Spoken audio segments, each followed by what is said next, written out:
mercado era el señor que los controlaba, nunca las personas que comerciaban. Y en cuanto al oro, no todo lo que brilla es el metal precioso.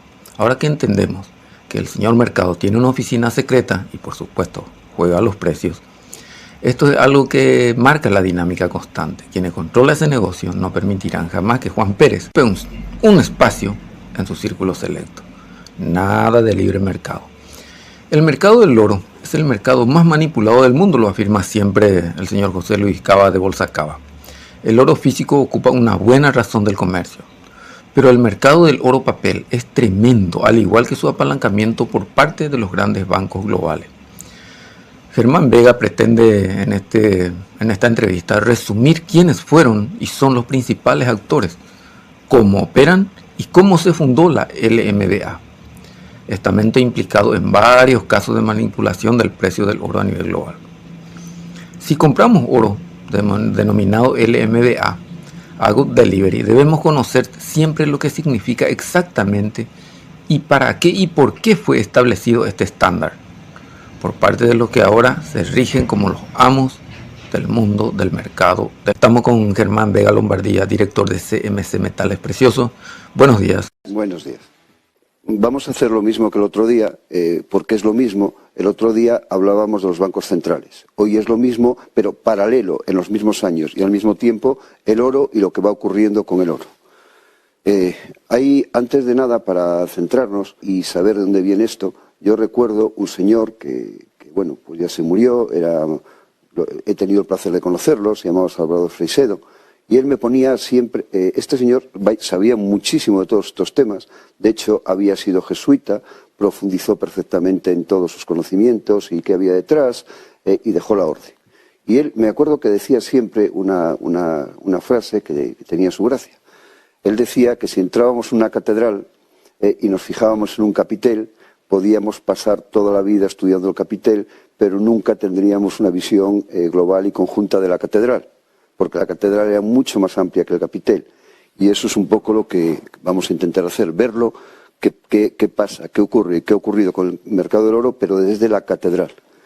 Volvemos otra vez al 1492, y esta vez sí que es obligatorio poner un par de nombres. Hay una familia de judíos, que son expulsados por los reyes católicos de España. Se llama la familia Mocata.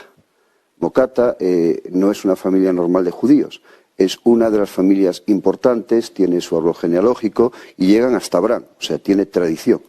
Bueno, pues esta familia es expulsada de España, en principio se van a Portugal y se van a Ámsterdam. En Ámsterdam... ¿Es donde también se había ido el Banco Central veneciano? Ni más ni menos, ni más ni menos. Se van a Ámsterdam. Es que incluso muchos judíos españoles emigran también, son expulsados y se van a Venecia y a otros sitios. En el fondo, pues vaya que se conocían, tenían muy buena relación. Esto es, vamos a hablar de cómo se fija el precio del oro. La gente, cuando lo vea, pues algunos van a alucinar porque era curiosísimo. Y todavía incluso hoy. No vamos a ir demasiado atrás, pero para resumirlo mucho, vamos a empezar en el 1897, los mismos. ¿Quiénes? La Compañía de Indias, ese grupo de bancos y la empresa de Mocata. ¿Un grupo de bancos, bancos centrales? No, un grupo de... y demás. Mira, los he puesto ahí los originales, los pone socios originarios. Si te fijas... Bueno, ya estaba el Bank of China ahí, ¿eh? Sí. Sí, los de abajo primero y luego pasamos a los de arriba. Toronto, Scotia, Standard Chartered, sí. Morgan Stanley, Marex, Koch, JP Morgan Chase, Jane Street, Intel, INTL, FC Stone, Industrial and Commercial Bank of China. ¿A que no ha cambiado nada? Nada de nada. Bien. HSBC, Goldman Sachs, Coins and Things, Bank of Communication y Bank of China. Sí, no ha cambiado nada. Eso es un poco más reciente. Bueno, algunos han casado por el camino, ¿no? Hombre, algo, sí, algunos poder, ligeros cambios, pero en esencia lo de la catedral que decíamos antes, la idea. Bueno, vamos a una primera, los ingleses son muy de la costumbre, no necesitan escribir demasiado las cosas, de hecho su constitución cabe en 2 folios, o sea, son muy poquitas palabras. Y la costumbre para ellos hace ley y norma. Entonces, primero se juntan esos cinco grupos y presencialmente ellos fijan el precio del oro, así durante bastante tiempo. Luego, en 1919 ya sale algo que es muy, muy conocido todavía hoy, que es lo que llamamos hoy el phishing. Todavía la gente, cuando te dicen el precio del oro, te dicen precio phishing, todavía hoy, es costumbre. Se dice phishing de mañana, phishing de tarde. O sea, presencialmente fijaban 2 veces al día el precio del oro, en función de, bueno, oficialmente, de la oferta, la demanda y demás. Realmente, como hay 1000 pruebas, en función de sus intereses privados. Y así fijaba el precio del oro. Seguimos avanzando un poquito, vamos a 1987, y bueno, hay un cambio importante. Eso de reunirse es un poco complejo, y empiezan a hacerlo ya por teléfono. Tiene narices, ¿eh? O sea, durante un montón de tiempo se cogía y entre 5 personas se llamaban por teléfono y telefónicamente fijaban el precio del oro.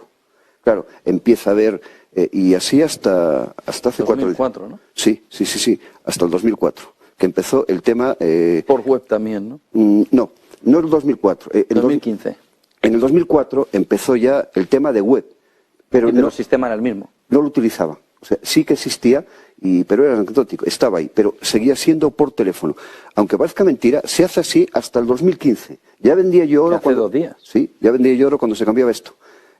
La culpa la tuvo un periodista me parece que fue de Bloomberg, no me acuerdo el nombre. Este señor, pues dedicó un montón de tiempo a investigar y les pilló en 100 renuncios. O sea, cómo grabó conversaciones, 1000 cosas. Las conversaciones eran del tipo, joven, este cliente mío esta semana tiene que comprar tantas toneladas, no vas a fastidiarlo, tiene que estar barato, luego lo subimos. O sea, eso era como se fijaba el precio del oro. Intereses totalmente particulares. Era un escándalo. También de pocas partes, ¿no? 5. Un club muy privado. ¿Hasta 2015? Sí, 5. 5 partes hasta 2015. No 5 partes. Yo diría que 5 miembros, 5 vocales, ¿no? Es que yo diría que hasta menos, porque era tan descarado que se reunían en las instalaciones de los Rothschild. Hasta en casa de los Rothschild. Vamos, de 1 con 4 invitados. Sí, es que el principal era Rothschild y 4 invitados. Claro, hay un tema que es muy curioso, que en un momento determinado Rothschild abandona el comercio del oro. Ya explicaremos en su momento porque es muy curioso por qué abandona el comercio del oro. Hay unos motivos muy, muy concretos. Los mismos que por qué Rockefeller abandona el comercio del petróleo y demás. Es un tema aparte. Pero, hasta 2015 nada. No, si fue ayer. Entonces, ¿y qué se hace a partir del 2015? Hombre, pues entonces ya ahora empezó a funcionar lo que conocemos como la LBMA. Es un poquito más abierta, pero no mucho más abierta. No mucho más abierta. De hecho, esos son los socios adicionales actuales y principales. Tiene muchos más socios, hasta 150. Yo podría ser socio de la LBMA. De hecho, lo voy a contar porque es curioso. Una vez, hace no tantos años, estuvieron en mi oficina. Voy a resumirlo muy rápido porque no hay tiempo. En resumen, si pagaba, me parece que eran 22.000 euros. Yo entonces, mi tienda estaría adherida a la LBMA y tendría el sello LBMA, hasta mi tienda. O sea, era simplemente un tema de pagar dinero. En esencia, ¿qué tenía que hacer? Comprar oro a la LBMA, en fin, sin comentarios. Es un club privado, es una manipulación del oro, es un grupo de amigos y lo manipulan y le ponen el precio en función de sus intereses, no el interés del mercado, de los mineros y demás. Y además, teniendo el monopolio en todos los sentidos, hasta de refinado. E incluso, vamos a ver, aquí hay algo que es muy curioso. Claro, se crea la LBMA. ¿Quién crea la LBMA? Le llamo la LBMA, ya vimos antes en la diapositiva anterior que al principio tenía otros nombres. Es lo mismo, solo cambia el nombre. No cambiaron ni los socios, bueno, sus hijos, sus descendientes. Es curioso, había 2 tipos de oro, el inglés y ¿cuál era el no inglés? El español. O sea, todos los mercados, en principio, cuando empiezan, tienen que ser muy conservacionistas, si no, mal asunto para quien sea. Vamos, pero todos. Hombre, es una anécdota, pero es curiosa. Recuerdo, por ejemplo, Alemania no siempre fue la potencia industrial que soy. hace no tantos años, Alemania era muy poquita cosa. Vamos, y lo de copiar los japoneses y los chinos era una broma en función a lo que copiaban los alemanes. Eso sí que copiaban. Entonces empieza a tener algo de relevancia la industria alemana y copiaban. Y vendían fuera de Alemania, por ejemplo en Londres o en Inglaterra, más barato. Claro, a los ingleses no se les ocurre mejor idea que decir, esta familia va a Portugal, en Portugal también la Inquisición portuguesa los echa y terminan en Ámsterdam. En Ámsterdam, bueno, tenemos muy poquito tiempo, pero vamos a pasar directamente, como siempre, de Ámsterdam emigran a Londres. Y emigran a Londres justo en el 1671, esta familia. Es obvio que, claro, hombre, si mi bisabuelo pues hubiera sido español, lo hubieran echado los reyes católicos de España y demás, seguro que no me caía del todo bien, no España, que seguro que España la quería, pero los dirigentes, el imperio y todo lo relacionado con España. Eran judíos sefardíes. Bueno, pues se trasladan a Londres en el 1761. Se asocia con los de siempre, la Compañía de Indias Orientales, y crean, es curiosísimo, crean una compañía que se llamaba Mokata Bullion, ya Bullion, o sea, en el 1664 ya hablaban de bullion como el oro que nosotros conocemos de inversión, o sea, no yo que no sé dónde vivían en España, a lo mejor hasta en Córdoba, donde fuera, no eran orfebres, no, ya oro de inversión. Pasan los años y es curioso porque en 1684, que es lo que comentábamos, 10 años después se crea el Banco de Inglaterra. Hay unas cuantas asociaciones de esta familia, y se crean varias empresas. 1787, una primera asociación importante, y la compañía cambia de nombre y empieza a llamarse Scotia Mokata. Scotia es los antecedentes del actual Banco Scotia. Bueno, no tenemos tiempo, con lo cual vamos a resumir mucho. ¿Y qué hacen ahí con la Compañía de Indias y demás? Intentan captar todo el oro del mundo. Y cuando digo todo, porque en aquellas épocas, recuerdo que una vez a Mokata tiene tal relevancia que incluso va al Parlamento inglés y le preguntan que quién más comercia con oro. Él se queda pensativo y dice que él sepa nadie más relevante. Es su contestación. Es un monopolio absoluto. Absoluto. Tan absoluto que se calcula que como mínimo más del 60% del oro mundial estaba, no por el mundo, en Londres, solo en Londres. Recuerda que ellos eran los del patrón oro, que el resto de Europa, España incluida, éramos patrón plata. Bueno, pues, y por ahí menciono 1817, que se cambia de la moneda antigua inglesa a la moneda nueva, que se llamaba el soberano. Es curioso el soberano porque todavía hoy existen soberanos de oro, como oro de inversión. O sea, una persona hoy podría comprar un soberano de oro, tan reciente que en el reverso tendría la imagen de Carlos III, de Inglaterra. O sea, hechos ayer, sigue habiendo soberanos. Bien, pero para conseguir el mercado del oro y ser monopolio, tiene que ser monopolio total. O sea, es curioso que, claro, para refinar el oro hace falta mercurio. Había dos sitios en el mundo donde se producía mercurio. Uno era en Eslovenia y otro era en España, precisamente, en Almadén. Y compran las minas de las minas de mercurio de Almadén. ¿Quién las compra? Las compra directamente una familia que trabajaba con ellos en los mismos bancos, curiosamente, la familia Rothschild.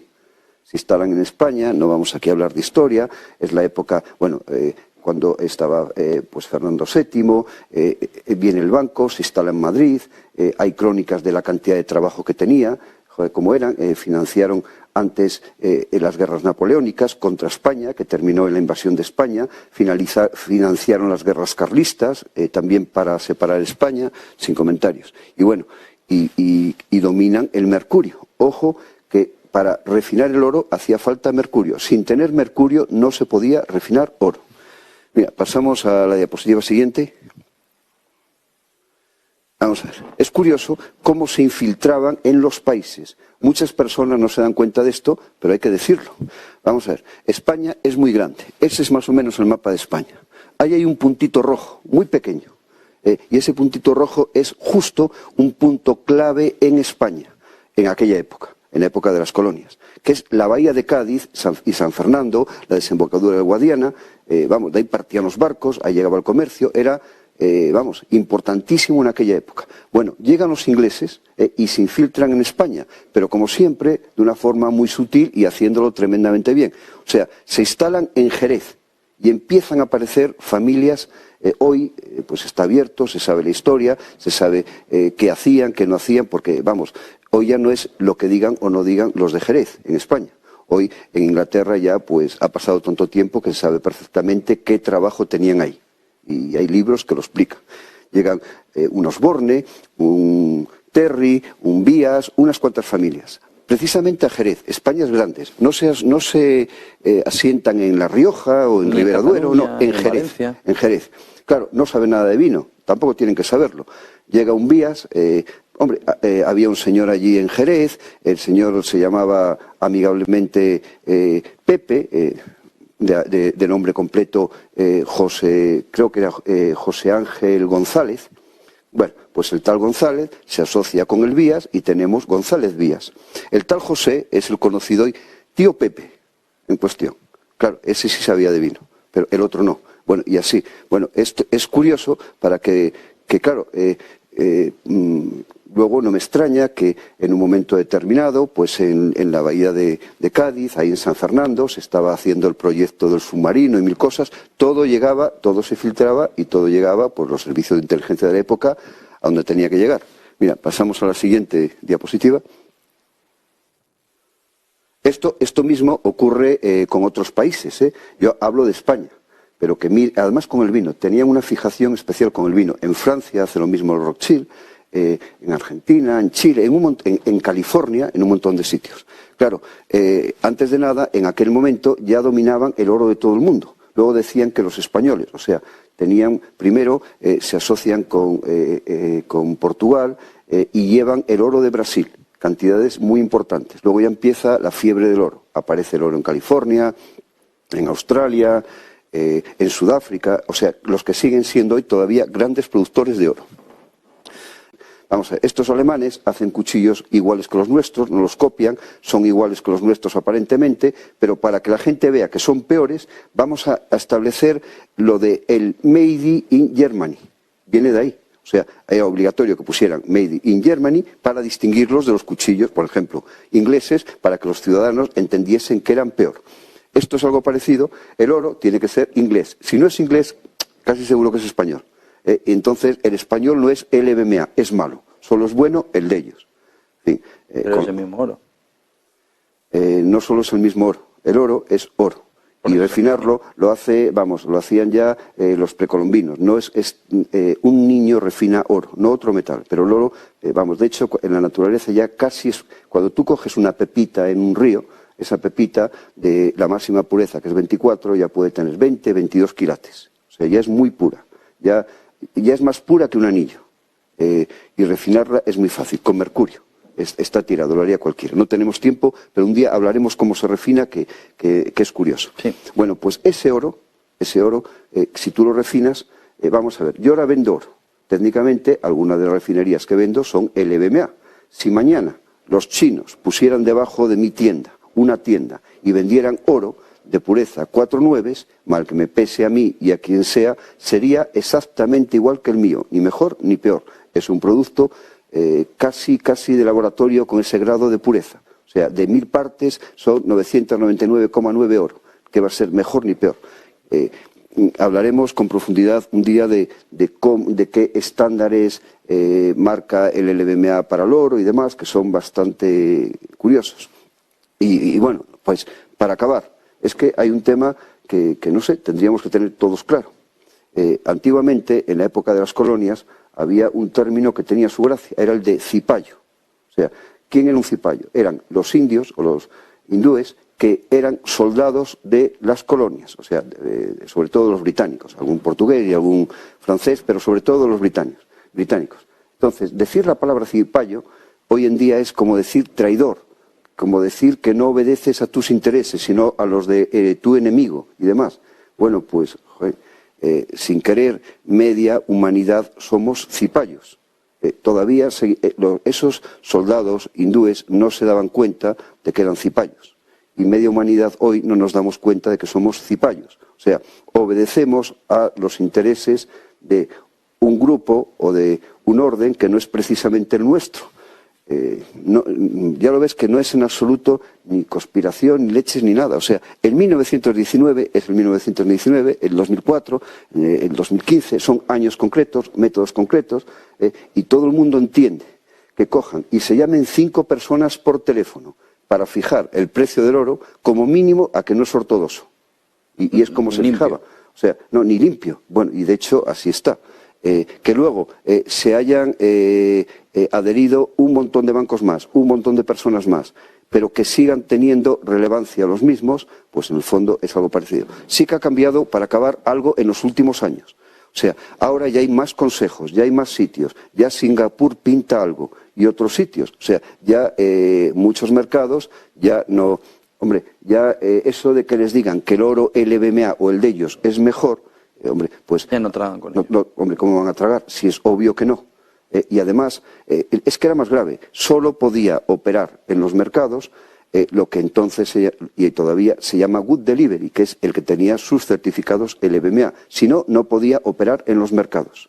Bueno, pues hoy puede operar en los mercados otro oro. Incluso hay... Acabamos. Pero para que veas el cinismo de la LBMA, de sus grupos y demás. Por ejemplo, en Europa hay un montón de refinerías. No pueden comprar, por los principios éticos y demás que marca la LBMA, no pueden comprar, por ejemplo, oro de prácticamente ningún país de África. Porque se sobreentiende que puede ser un oro no lícito, que pueden trabajar niños en las minas, que pueden utilizar medios muy contaminantes, todas estas cosas. Bien, técnicamente las refinerías europeas no pueden comprar oro africano, vaya que si lo compran. Yo, por ejemplo, compro oro a África, lo llevo a un puerto franco, en Europa, aquí, aunque sea en Valladolid, en Madrid, a un puerto seco. En los puertos secos pierden la nacionalidad. Y claro, a mí ya me lo podrían comprar las refinerías. Ya no compran oro africano, compran oro a una empresa española y a un español. Ese oro ya no es malo, ese oro ya lo pueden refinar y ya sería el mejor del mundo. Así funciona.